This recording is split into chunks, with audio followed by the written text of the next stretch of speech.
Since the end of the Second World War, Britain's position in the world has changed. No longer the head of an empire, where do Britain's interests lie now? For many, the answer is Europe.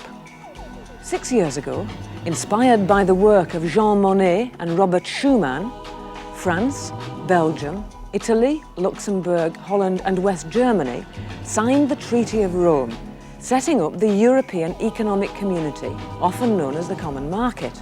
It's now January 1963. For the last 2 years, a British team, led by Edward Heath, has been negotiating to join this European club. Is Britain's future in Europe? And if so, what kind of Europe is it likely to be?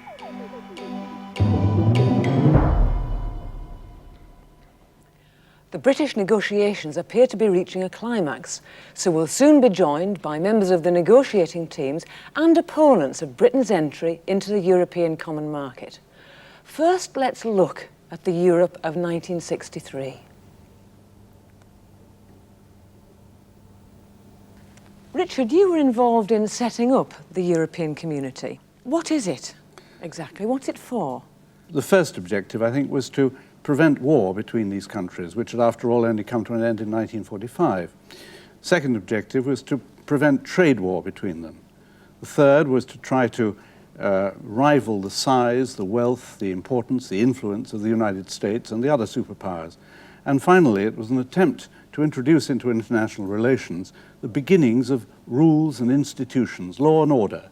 In other words, it was trying to do on a very small scale some of the things that the United Nations had failed to do. Somebody said to create a United States of Europe, but that's a very vague phrase. Nobody quite knows what it means.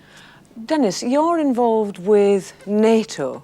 Britain isn't yet a member of the European Community, but it is a member of NATO, which comprises the same European countries. With all this talk of the European family, shouldn't Britain be part of this community? I personally think so. We fought very hard just after the war to persuade the Americans to support European recovery through the Marshall Plan and to support European security through NATO. But we always felt that our future lay as much with the United States as with Europe. I think we made a mistake not to join the coal and steel community, which was the first unit, as you might say, in this new Europe.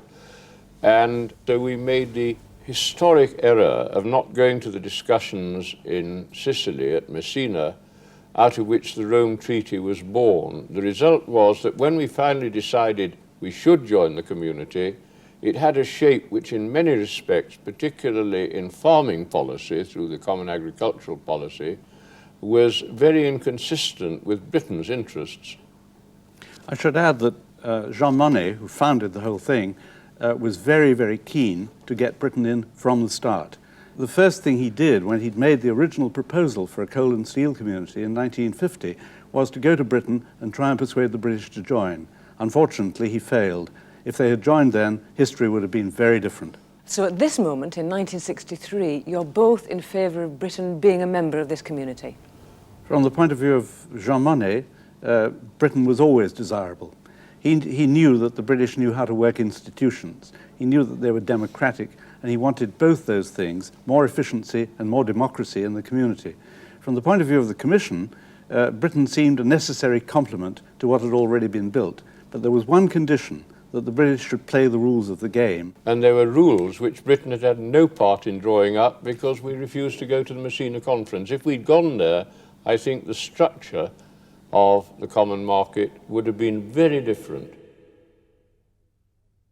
If I can just interrupt you there, we've heard that negotiations for British entry have taken a break, and we can now be joined by members of the British and French negotiating teams. Carol Tung, as a member of the British negotiating team, tell us why it's so important that Britain should go into the common market.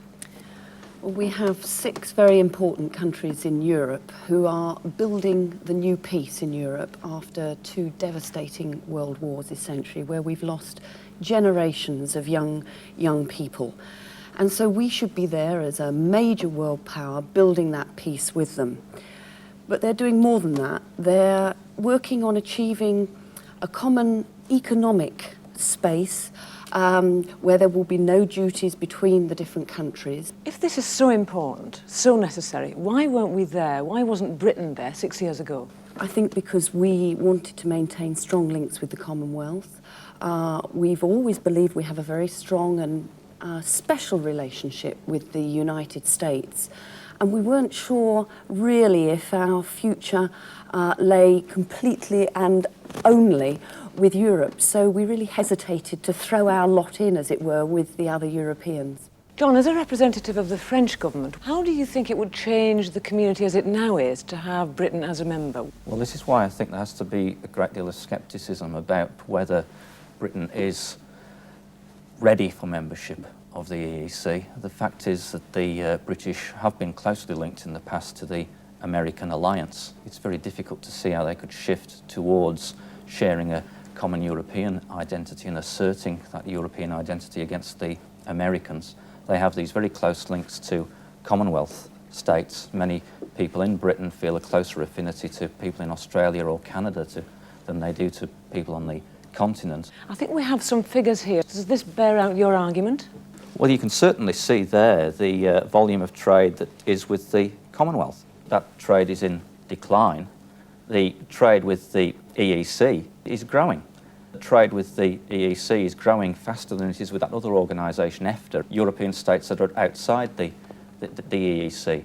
But that really is an indication that the British should see it's in their interests to move away from identity with the Commonwealth, move away from identity with the United States and move towards a genuine identity with the EEC. At the moment, Britain is dependent on its cheap food and its low prices because of that trade with the Commonwealth. What would the consequences of this major change be, given that history? I think this will be a great problem with them. That's why we've spent a long, hard time negotiating very good terms for produce coming into this new community that's being built, so that we do, in fact, protect many of the Commonwealth countries. I don't really see how the British can expect to protect the interests of Commonwealth states within what is meant to be a European organisation. And this is one of the major problems. The British are trying to put the Commonwealth and the EEC together. And that is not really what true Europeans would want to do. Both of you summarise where we're at now with these negotiations. I'm very optimistic.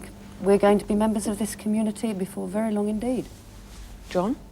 Not opposed to Britain coming into the EEC, but rather sceptical about whether arrangements can be reached by which Britain can become a true member of the EEC. We want to see evidence of the British willingness to make rather more concessions to show this European identity for the future. Richard, there seems to be agreement, there seems to be support for Britain's membership.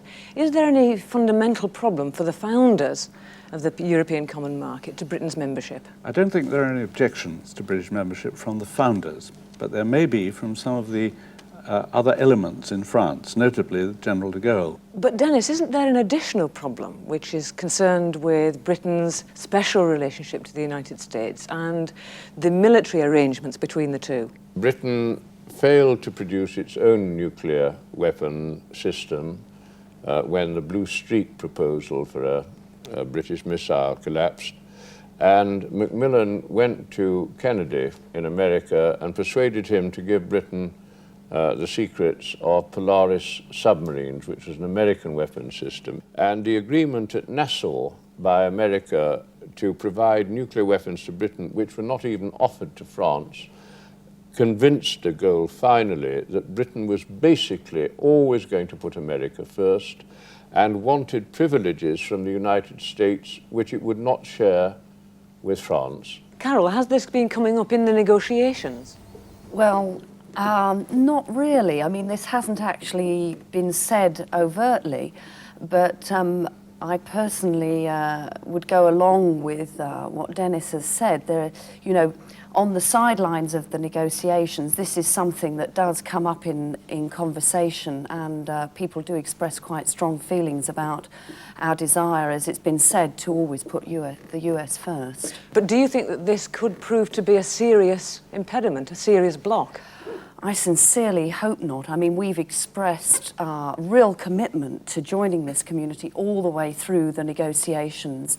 John, is this a European problem or is it a French problem? Well, It's not their nuclear potential, it's what they do with that nuclear potential. If the nuclear potential is used to cooperate with France and to build up a European defence force, perhaps, that's acceptable. If it means that we tie ourselves to the Americans and we have an American-dominated organisation like NATO in charge of everything, that's unacceptable to the French government. I'd like to try to inject a little note of urgency into this because from the Commission point of view, the negotiations are workable. The problems are solvable. But we know that in the background there is General de Gaulle, who is now concluding the Algerian war. He will soon be free of that problem. He will be able to turn his full attention to Europe. And a lot of people fear, perhaps rightly, that he will veto the negotiations if they haven't been concluded before that happens. How would you feel then if that were to happen? I think the British Prime Minister, Mr Macmillan, one of our chief negotiators, Edward Heath, I think it would knock them for six, if I could put it like that. It hasn't happened yet, and we hope it won't.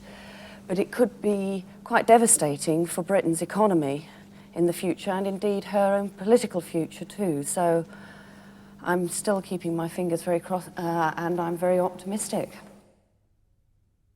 But not everyone in Britain agrees. So let's leave Brussels for a moment and talk to Brian Brivati in London. What we have to ask ourselves is what Edward Heath is negotiating away at Brussels. He is negotiating away 1,000 years of history. And we are told that he is doing this because there is no alternative for Britain in the modern world than joining the European community. In fact, there is an alternative. Britain does have a role in the modern world. Britain is at the centre of 3 interconnected circles. A Commonwealth circle, which is a unique multiracial organisation that spans the globe.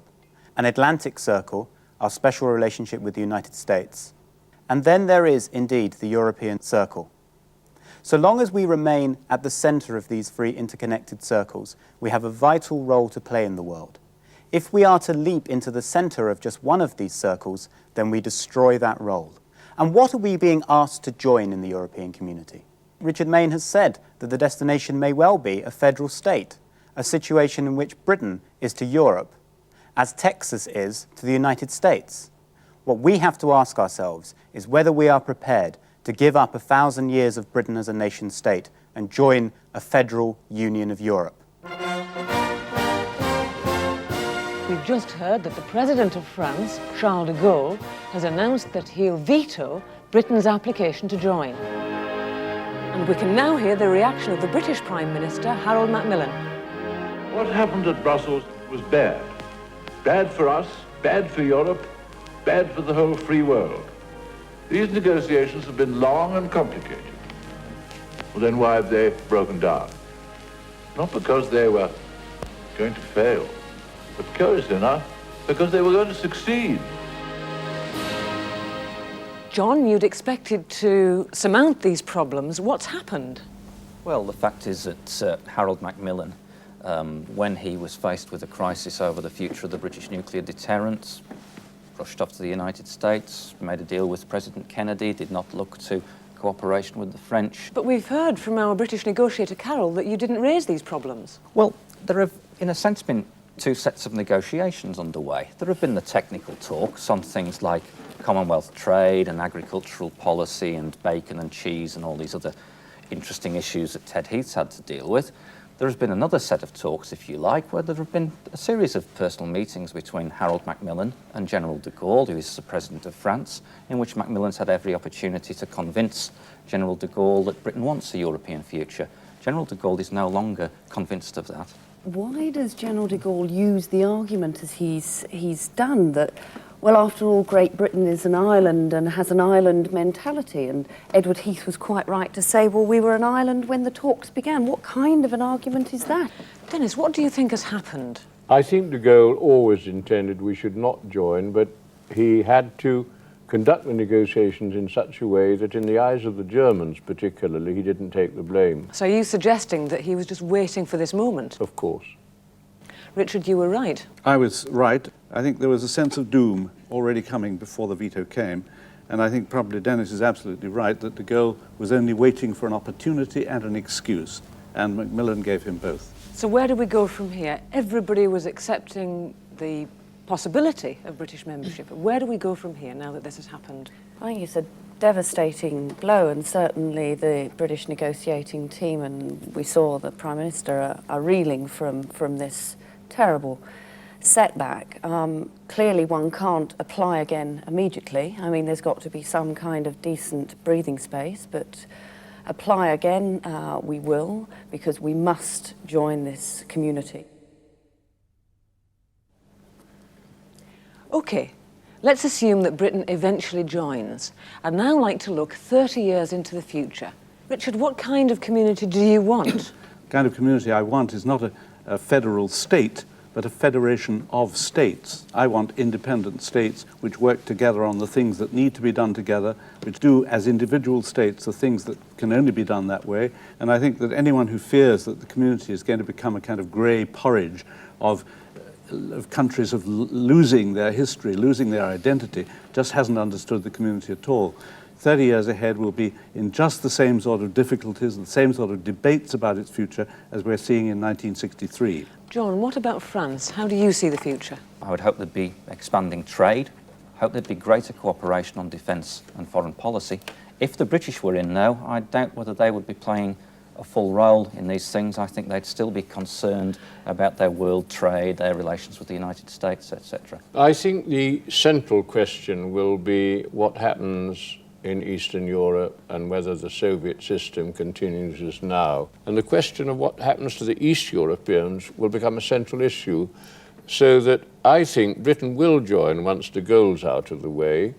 I don't think the great progress will be made towards the sort of federation of states which Richard talks about. A final word from the loser in the talks. How do you see the future for Britain's effort to enter this community? As I said, I think we're going to have to bide our time before we apply again, but I can see us most definitely joining, and with some other states in Europe too. But I think the community is also going to have to develop beyond a customs union, beyond economics and a farm policy. We've said very little here today so far about electing people to sit in a Parliament of Europe, an idea that was mooted centuries ago, which hasn't really moved on very far. So it'll be very interesting to see if we actually get a real European Parliament. I think we've got a long way to go, and I think we've got to change maybe the curriculum in our schools. We've got to teach European history, we've got to teach languages, because if we don't understand each other's history and culture, if we can't speak to each other in each other's language, then I think things are going to be very difficult. So there's a lot to do, but I'm sure we can. After another unsuccessful attempt in 1967, Britain finally joined the EEC in 1970, along with Ireland and Denmark. Edward Heath, now Prime Minister, finally put his signature to the Treaty of Rome. Britain's entry was greeted with a torchlit procession through London. But is Britain really European enough? That question has not been resolved. Over 20 years later, when Britain signed the Maastricht Treaty, which created the European Union, now including 12 countries, the old arguments broke out again.